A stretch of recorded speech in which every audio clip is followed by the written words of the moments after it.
Passion is a high-octane fuel, but it is notoriously volatile. It burns bright, fades quickly, and leaves you stranded when the work becomes tedious. Purpose, however, is the structural foundation of a high-performance career. Today, we install the purpose-driven output protocol to replace the emotional instability of passion with the relentless compounding force of professional purpose. The error is passion dependency. When you base your output on how you feel about the work, you are effectively tethering your success to your mood. This is why most passionate dreamers fail to build systems. They only work when the inspiration hits.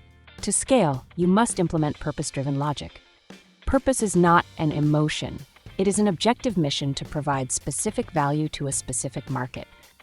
It is the cold, calculated answer to the question, what is the highest leverage contribution I can make?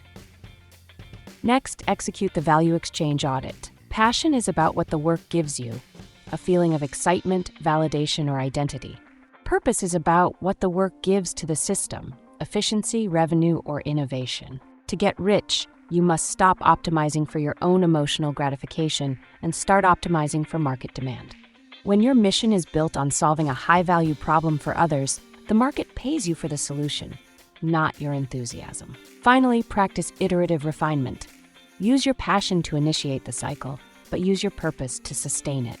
When the novelty wears off, and it will, your purpose remains the North Star that keeps your systems running.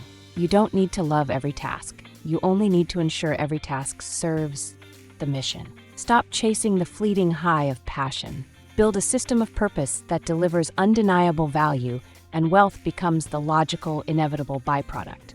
If you want to move from accidental consumption to architected growth, subscribe and join the 1% who engineer their time.